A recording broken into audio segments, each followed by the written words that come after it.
Hi, I'm Jennifer Mulholland. And I'm Jeff Shuck. We're the co-leaders of Plenty. Thanks for joining our podcast, Plenty for Everyone. Each episode, we talk with conscious leaders like you to explore abundance in work and life, fulfillment in head and heart, and ways we can all work together to make this world a better place.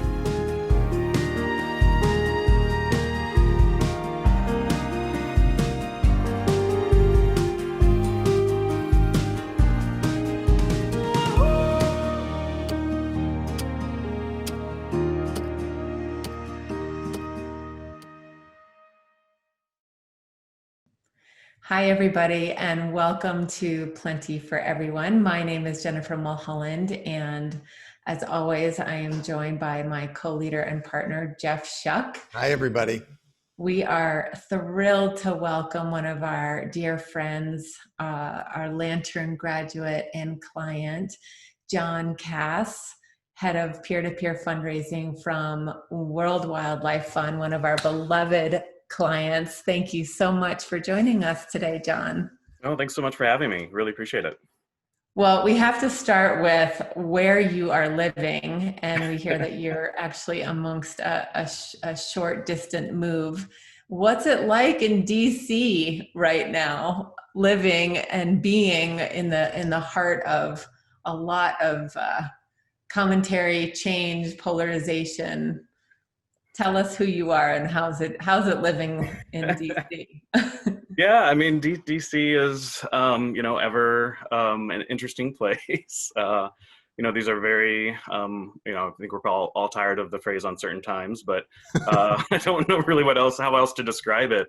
But yeah, I mean, I think we're all just doing the best we can. I think we're all hopeful that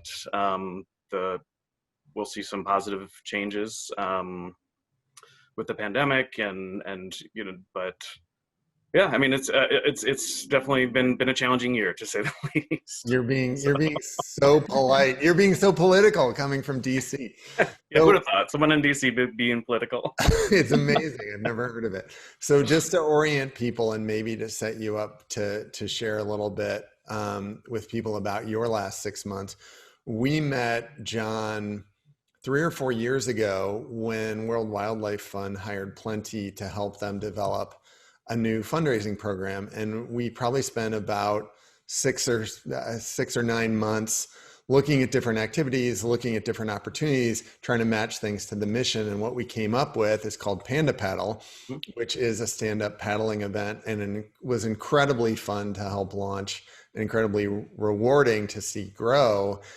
And one of the things that you've been spending your time on the last 6 months, like many of our listeners, is trying to figure out how you take a growing in-person event and transition it to a time when no one can go to events at all. So have to imagine it's been a pretty just chaotic and stressful year work-wise, let alone all the stuff going on in all around us. So maybe we can start there. Tell us a little bit about kind of how that worked and how the transition went and where things are now, 6 months into this change. Yeah. So you're right. It was when the pandemic hit, we took a look at what our year ahead was scheduled to look like, and our big priority was focusing on the in-person event for Panda Paddle in San Diego that we have every October.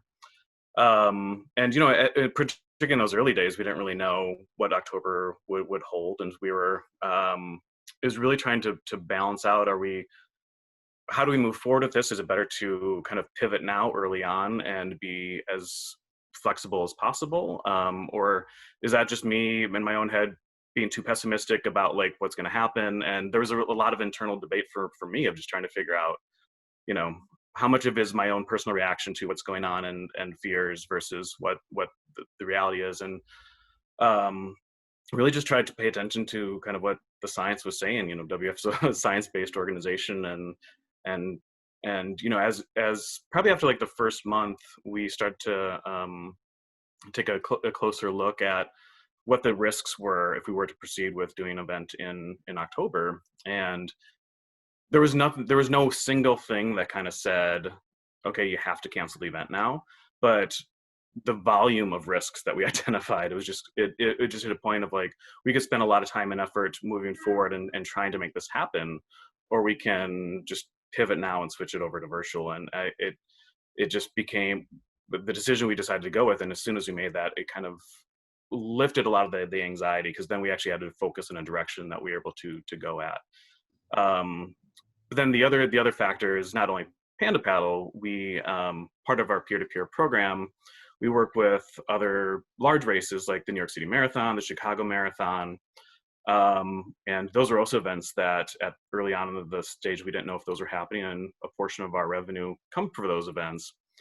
And we were uncertain if those would happen, and so we had to also think of like, not only how are we going to make Panda Paddle happen, but how are we going to make up for the potential revenue loss if those events end up getting canceled, which they ended up doing. So we fortunately the prior December we had started a session where we were brainstorming other virtual event ideas that we could get into. So we already had a kind of a list ready to go. And so we just fast tracked one of those ideas and did a virtual 5K for nature in June, ended up being the first week of June. And from the moment we launched, we just saw that the response was incredibly positive. And I think in large part because people were just looking for something to do. After being home for so many weeks and months, I think people were looking for a way to get out and have some sense of normalcy. And that seemed to really resonate with our audience. And that at the time was our best performing event to date. And Panda Paddle ended up surpassing those revenue goals, and we're actually now into our third virtual event in a short period of time called the Species Step Challenge. So yeah, we did a lot of last minute shifting, and we've seen some success, but it's also, you know, still a good deal of uncertainty as we move through all this stuff of just we're putting stuff forward and hoping that things will work out. And fortunately, so far things have been very successful. Well, it's wonderful in the sense of the galvanizing hope that World Wildlife brings around keeping nature in balance and being in harmony with nature and preserving the oceans and the rivers and the streams. And, you know, in our work with you have gotten so inspired by the education and by the community of care that really unites so many people to care about Mother Earth and how we treat her and how we protect her, and the species and the living beings that, you know, participate in the ecosystem for us to be able to thrive. So on one level, it feels like such a unifier in the sense that this is our collective home, and the expressions of the events that you get to create really don't vie away from or confuse that theme, right? It is all anchoring around a common purpose. Maybe, you know, if we can backtrack a little bit to how you got to the decision to take it virtual. It feels like, I think as we look into 2021 and not knowing, is uncertainty going to continue to be the new normal? When is it going to change? Is it going to change? What is going to change? Maybe we could capitalize on your learnings around that decision point of either doing the data research that you have access to and you're a leader in, of looking at performance of what's doing well, what's not doing well, as well as like, how do you blend science and how do you blend your knowledge of all these other events that you're, you know, dependent upon for revenue, coupled with, should we continue the Panda Paddle in person in California or not? Like, was there a moment where you got clear, or how did you and your management team come to the decision to bring things virtual, whether it was the 5K event in June or Panda Paddle in October? In hindsight, do you have any insight of when that landed for you and how it landed? I don't think there was a single moment of, again, like, I don't think there's like a step-by-step thing that it was like, I did this and this and this, and then I landed on a decision. it was taking a look at the information that was available, and again, kind of identifying the risks of us moving forward with an in-person event. And it wasn't like I read that and I was like, okay, we just need to switch this over to virtual. It was, I I went to sleep one night, and it was on my brain as I was trying to fall asleep, and it was just been ruminating on my mind for a couple of days. And then I just kind of woke up one day and was like, all right, it doesn't make sense for us to continue forward. So I don't think it was just necessarily the analytics alone, but it's also taking time to take a step back and just let it ruminate in my mind and think about it. And I said to my boss, I said, we talked about if we have a very clear decision, we'll make it, but I'm leaning more towards we just switch this to virtual. And I think he was on the same page, and we were able to sell that internally, just because I think everyone kind of felt like there's so much uncertainty that there was no clear answer. And I think that was something that became a learning point for us, is there's not always going to be a clear answer of what to move forward with. Yeah. And sometimes you just have to go with what feels right. I love this whole story because, one, I love World Wildlife Fund, and I love Panda Paddle, and I love you, and I love everybody, love plenty. But I love I think we're often taught growing up, and when we get a job, that there's such value in like perseverance and determination and push through hardship and all of that.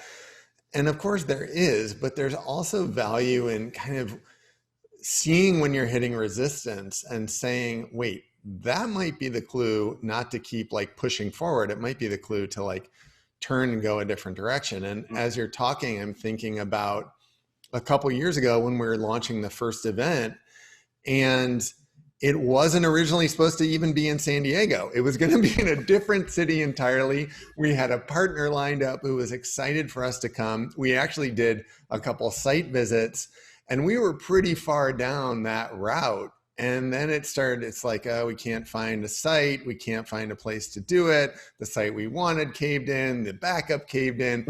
And at a certain point, it's like, what are we doing? Like this is the sign that we're kind of pushing against where the actual momentum is. And we pivoted and went to San Diego, and everything started to flow. And I love that.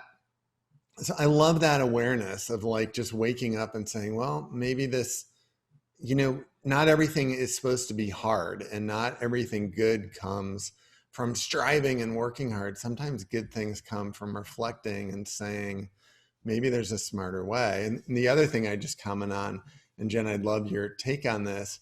One of the barriers a few years ago to how would we launch Panda Paddle and how would we do it in person is, well, what do you do with people who don't have boards? And it's like, oh my gosh, we're going to have to line up rental boards, and should we have kayaks and canoes? No, because that's a whole nother set of rental things, that equipment, and how are we going to secure it? And it was a big pain in the butt, to be honest. Well, when it's virtual, you don't have to worry about any of that. And so, not saying it's perfect, and I think I'd love to explore later the yearning for community and the yearning to come back together that we're all feeling.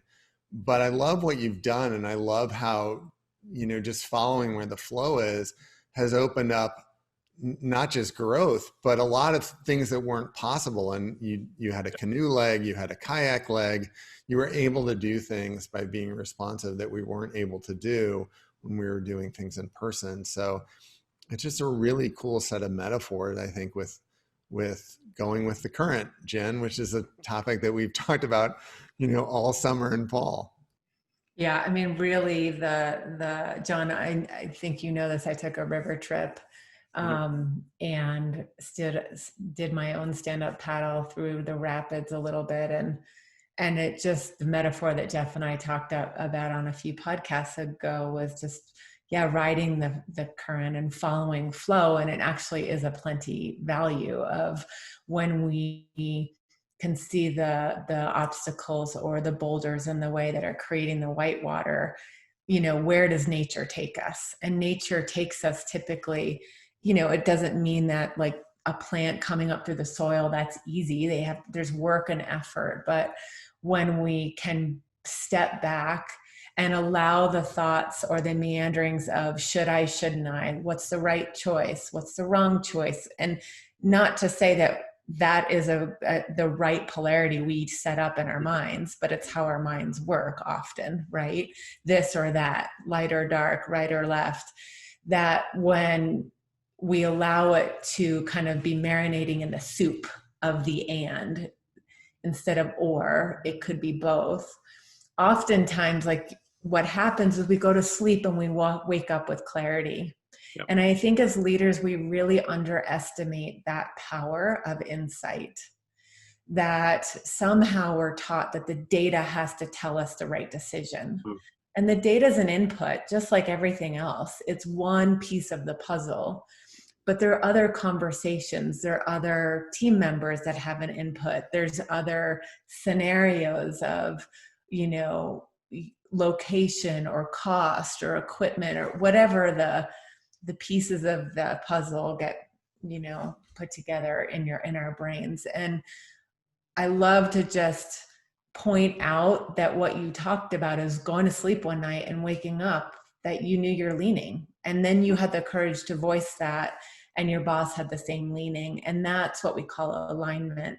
And I would just hope that we can encourage ourselves to step back a little bit from the stress of having to make the right decision by a certain time, or, you know, do the right thing. That if we can step back, usually our dreams, when we go to sleep with that question, we'll wake up with clarity. We'll wake up with some knowing of this is the leaning, this is the direction. And I think personally, I'm trying to work on releasing an old baggaged idea that there is even a right or wrong decision, you know, because it's just decisions and there's different outcomes of each decision. And I think as leaders, we put a lot of pressure on ourselves in different management positions to say, I have to have the right decision. I have to have the right answer. And it just is neat to see that with the leaning that you woke up with, there's new growth that has happened for Panda Paddle that likely couldn't have happened in its current form. Yeah. So maybe talk a little bit about that. What are you seeing now as a result of that decision point to take it to virtual? What has happened with the participation, maybe with the access? What are you seeing that has potentially shifted the parameters that happened in the physical in-person event state to now? What does it look like today, October 2020? Yeah. No, I mean, as Jeff mentioned, it definitely opened us up to be able to offer it to more paddle sports. Just from a logistical perspective with the rentals, if people have their own equipment, we can really open up to any water sport. So that was one really great aspect of it. But the other piece that I think was been really encouraging to see in the feedback we're getting from participants is that we are also able to expand the community. So when we were just in San Diego, you know, it was a very localized event. But when we switched to virtual, people all over the country were able to participate. And in our survey results, people were saying, even when you do go back to in person, please host the virtual so I can participate again. It was a great experience. And even just seeing on social media that people from all over the country searching the hashtag, commenting on people's photos, and the building of the community was a really great aspect that I think even when we do get to whatever a new normal will be, I think the virtual component will be something we want to keep, just because it does expand the people we're able to reach and engage and help them connect with nature in the way that we would love them to. So it's been a really great experience. I love that. And we haven't on the podcast gotten too far down the road of kind of fundraising and peer-to-peer fundraising, but just to go down this place for a little bit, because it's a place that Plenty does a lot of work. So if you are listening and don't know, some of Plenty's work in the social impact space is in fundraising and helping groups harness movements to raise money. And there's two things I think that I want to also point out about Panda Paddle. One is, and Jen, you said this 3 years ago when we were developing the event with the World Wildlife Team, The event itself helps accomplish the mission of World Wildlife Fund because it gets people out in nature. And that congruence is really, really important. And so if you're listening and thinking about whether it's product design or even just campaign design, look to what can you do to get the people whose support you need doing the thing that their support will benefit is kind of a clumsy way to say it, but there's a real power there. And what's happened is not only did more people than ever engage and raise money for World Wildlife Fund, all of those people got outside to do it and appreciated nature while doing it. So that congruence with mission and fundraising is really key. The other thing that you pointed out that I think stepping back from fundraising is a real trend that we're seeing.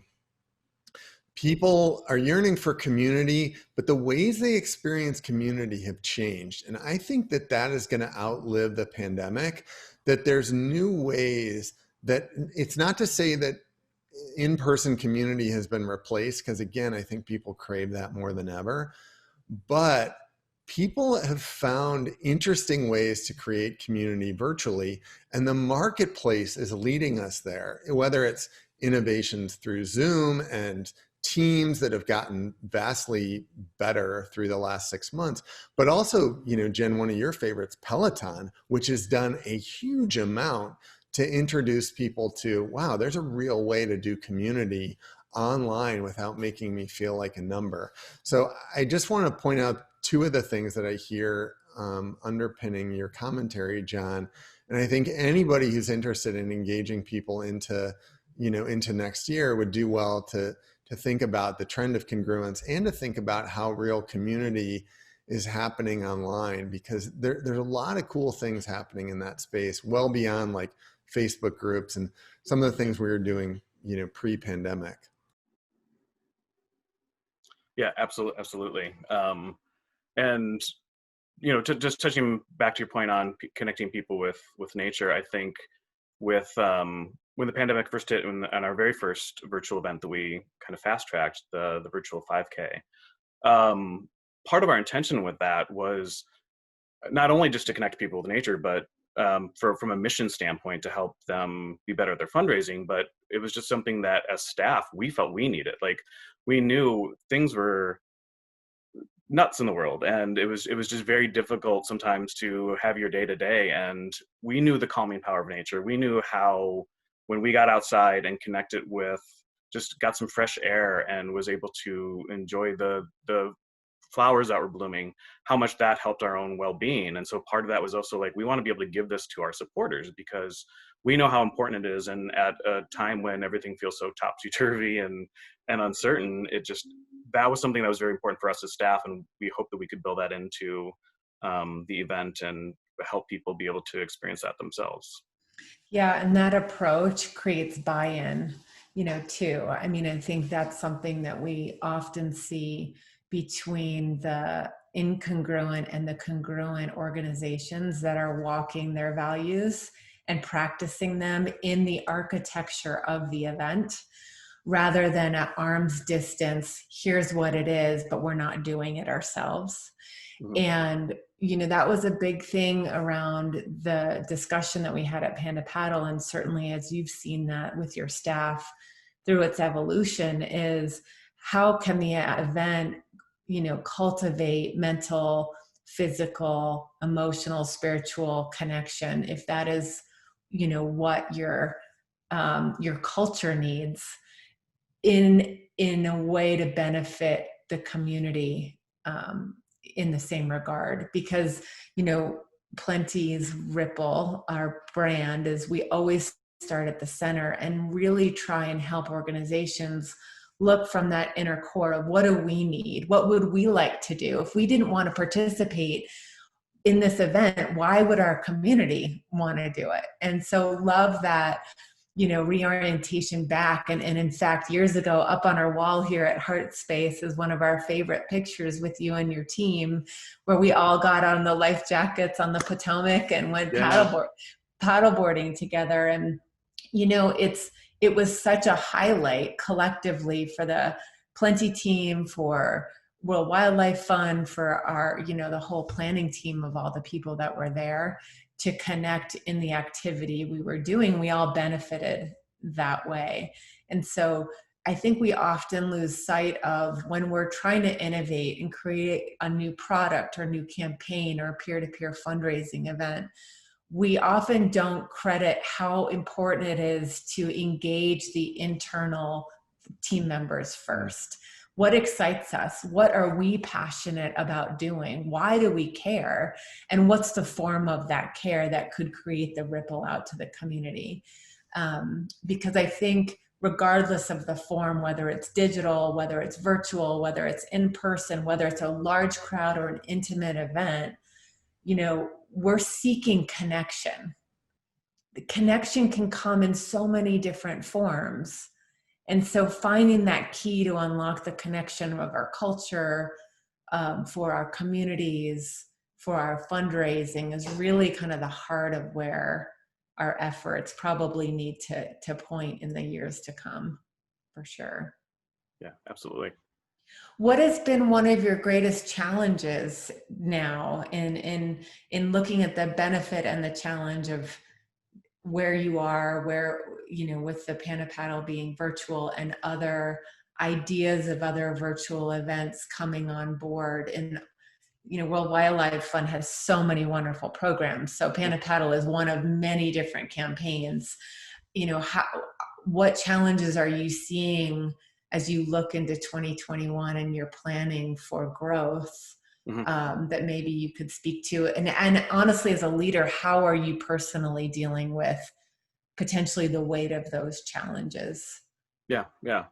So I think the biggest challenge is still the uncertainty, because we don't really know. I mean, we've seen success with the events we've done so far, but we don't really know when the new normal will take place, and we don't know what that world looks like. And we hope the virtual events will still be exciting, but as people are able to be in person together and do more stuff, will there still be that desire to participate in the virtual events the same way? Do we need to pivot to something else still? So it's living with that uncertainty and trying to remain flexible enough to adjust as needed. And that can be challenging, because I think it sometimes feels better when we at least believe we have an idea of what's to come. I mean, ultimately, none of us really know what the next day is going to bring. Anything could throw a pivot in that. And so I think it's been trying to be more okay with the unknown myself. And and I think in some ways,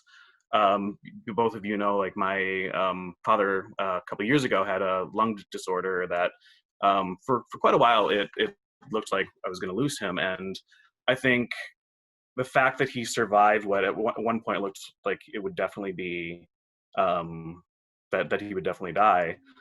He survived that and is doing quite well right now.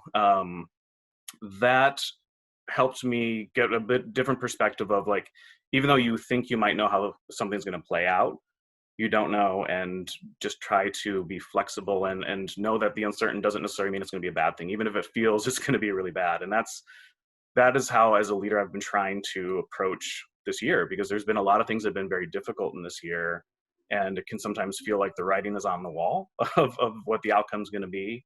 And just reminding myself from my own experience that just because I think I know what the outcome is going to be, I need to be open to a different and better outcome than what it's looking like, and trying to take the steps to make that happen. I love all of that. I mean, it feels like it's just an ongoing lesson in the value of being present today. That today is all we know, and today has such importance. And you're not someone in World Wildlife Fund who works on program, which means you're not someone doing the work to create a healthier climate, as an example. You're helping raise the money for the people who do that work and fund that work. That being so I want to make sure that we don't take you out of a place that's not your core area of expertise. But that being said, being a conscious leader and being someone who works at World Wildlife Fund every day, how has what's been playing out in terms of the impact of the climate. How has that impacted your work and your team's work? And is it demoralizing? Or does it create urgency? Because it's an interesting blend of some of these solutions we have to implement are going to take 20 or 30 years, but we have to start today. Yeah. So it's such an interesting blend of like being present now to what needs to be done and also holding out a longer term vision. And I'm just wondering how all of that has impacted the work. Do you find you're more discouraged or more determined? How does that impact you?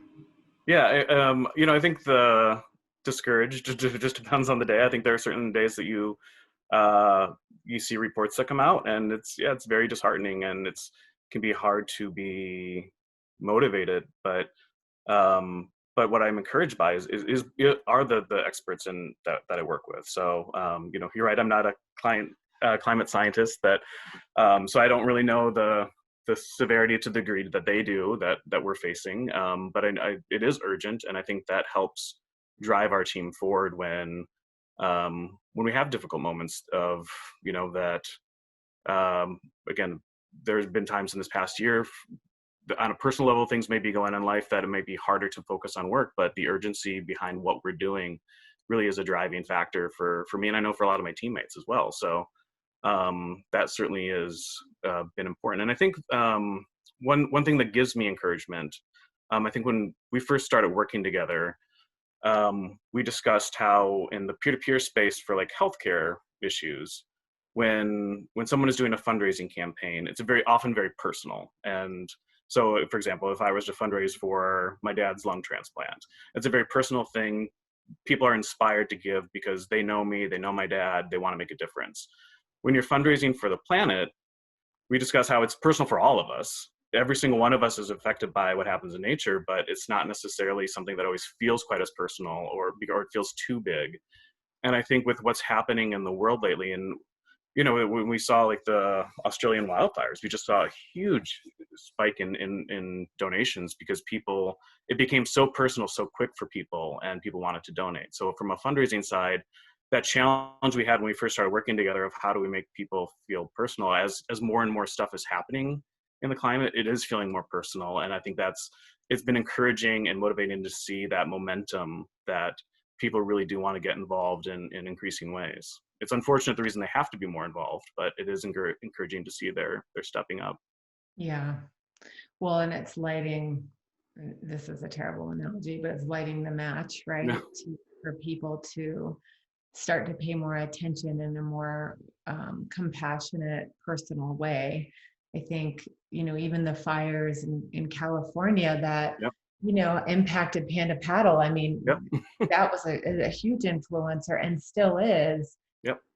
I never thought, that we would not have clean mountain air in Park City. And, I'm recovering from a few weeks of getting something, virus or bacteria, that was not COVID. And it really impacted my ability to breathe. And coming back from Maine today, after this long weekend, going from the New England clean air to here, and I'm looking at my window, the whole sky is smoky. Yep. And it's much harder for me to breathe here than it was yesterday in Maine. And I didn't have that personal connection to that at all. Like I really didn't. And I'm now, wow, how is it going to be for me breathing this week here in 8,000, 6 to 8,000 feet elevation in a clean mountain town that is now affected by the fires that are happening all around us. And that brings a deeper compassion that the planet is more personal. Like what is our relationship to care, and how can we invest in the future of our collective home, I think is exciting, and it's sad. That dichotomy of just, it is a totally different conversation than we had 3 years ago of how do you make it personal, to now there's stories like mine amplified with people being displaced from their homes from fires or having to move or earthquakes or now these hurricanes coming up and what does that life of disruption look like? Yeah, and even the pandemic itself. I mean, Yeah. we need to look Yeah. at our relationship with wildlife and nature, and if we don't change some things, another pandemic is inevitable. So Yeah. it's it's holistic. We're seeing a lot of the consequences of humans' uh, time on this planet, and we need to do stuff to mitigate it and to help to make sure this kind of stuff doesn't happen again.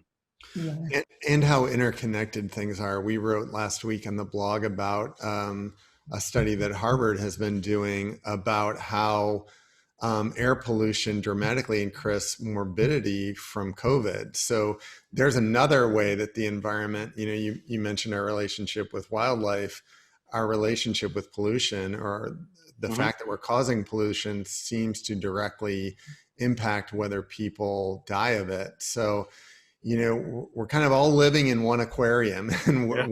what we put into it is what we get out of it. And I love where you're taking us, because I think when the building is on fire, the last thing you want to do as a leader is argue with people about whether it's burning or not. Yep. We need to rally people to put it out. And once we get it put out, the next thing to do is not to do nothing until it starts burning again.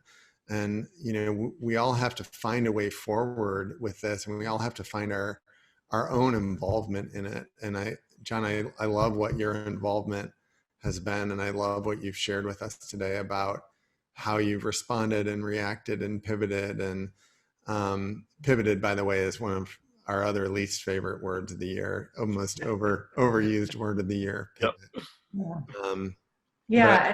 I And love your leadership. and also just being open. You've always been such an open-minded leader, and I really respect that and appreciate that. And our hope is that other organizations and leaders can continue to be open-minded for continued learning. And the science is unveiling so much new information. One of the points that Jeff was referring to about the quality of air pollution and the microbiome comes from a I wouldn't say he's a new doctor, but new to us, Dr. Zach Bush, and he is phenomenal about his efforts around soil health and air health and how that is impacting the viral evolution of our microbiome and our biology and our collective ecosystem that we literally are in relationship to the plants, the soil, the air, the water, and what our role in that is as we evolve going forward. So that is so exciting and new information that I've been just eating up to say, wow, I had no idea. And that's a positive way to look at the virus, of actually helping us evolve our microbiology rather than it being a villain and an evil force, and then we need to force it out. So that's a whole other podcast of dialogue, but certainly has this relationship to the environment and the incredible work that you're doing at World Wildlife Fund. I think maybe one question to kind of start to close out our conversation for now is, when you think of a better world or a more harmonious environment where nature is in balance, what does that look like for you? And what does that look like for your view of the world? What is your better world look like? Yeah, I mean, I think my view would be a world where we don't consume more than we are able to replenish, and that that we're living in sustainable ways, that we respect the earth and that we live on, and like you guys said, the interconnectedness of it all. Yeah, I think a really great documentary on Netflix, and also I think it's also on YouTube still, is Our Planet. WF was involved in the science of that documentary, and it was fascinating as just a staff member to watch that and just be reminded of the interconnectedness. And I think my personal view of what a good outcome would be is if we all had that understanding and respect for the interconnectedness, that the actions that we take can have far-reaching impacts for the positive or negative, and trying to be mindful of how we live our life and the choices we make. And the more that we can spread that, I think the world will be a better place. Mm-hmm. Well said. Well said.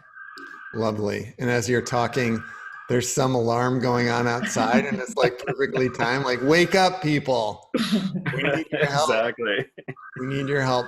I want to, hopefully we'll be able to edit that out if you can hear it blaring through. I want to just orient listeners to the World Wildlife Fund's website is worldwildlife.org. There's incredible information there about the work they do. Their 6 pillars, which we learned so well at Plenty while we were working with you. And just the imagery and the information is really worth taking a look at. So would invite people to check you out there. Yeah, and also just want to shout out a huge thank you for the World Wildlife Fund for awarding Park City, our beloved town where our retreat center is and where I live, to be nominated for World Wildlife Fund's One Planet Cities Challenge, which is kind of an environmental movement of how our city and town can honor the trails and honor the beauty. And it's been really fun to see the people within our community participate in this challenge and elevate Park City. But also it's such a core of our retreats, as coming to Lantern, of taking people outside to have that time and space of quietude to get away from the alarms or the cityscape or the flooding apartments or whatever it is that's happening in our living environment. That's a little inside joke, but to use the mountains and the trails and the trees to help us get quieter as to what we can be certain of. And I think that's a question for all of us of, in these times of great uncertainty, and who knows, Jon, to your point of when that's going to ever subside, what can we be certain of within ourselves? What do we know to be true? What do we know we believe in or we're convicted of? What matters most now? And what is that action we all can take to consume less, than we produce, right? And so that whole relationship to waste is an inquiry that one of the ways we could explore what certainty looks like. So really commend you for your work, not only with a Panda Paddle, but with World Wildlife Fund and you as a human being. We really adore you and miss seeing you. Love that we have this podcast as an excuse to reconnect. Thank you. And thank you both for your work. I mean, it's been great listening to the podcast and just being taken back to my time at the Lantern Retreat. And it's definitely helped get me, but again, I think this year has had its challenges, and sometimes listening to the podcast has reminded me of those key lessons that we've discussed at Lantern, and it's been a great way to keep those with me on a daily basis. So thank you for everything you guys are doing. You are the best. And thanks everyone for listening. Maybe I'll close this out with, for more information about Lantern, which is our incredible leadership retreat that's happening 3 times in 2021. It's actually happening in a couple weeks in Park City with masks and social distancing. And we're psyched to have people to Heart Space. And we want you as a listener to come join us next year. Check us out at plentyconsulting.com and you'll learn more about the work we do with incredible groups like World Wildlife Fund and incredible people like Jon Cass. If you like what you're listening to, please give us a great review and share us with friends and leave us a comment. A couple of you have told us you've tried and you can't figure it out. Honestly, it's not that hard. We do read and respond to every comment we get, and we're really appreciative of joining you on your commute or on your walk or wherever you are listening to us. So thanks, everyone. Thank you, Jon. And here's to a better world. Thanks for being with us. Thank you for having me. Yeah, thank you. See you soon. See ya. Thanks for tuning in. Join the conversation and learn more at plentyconsulting.com.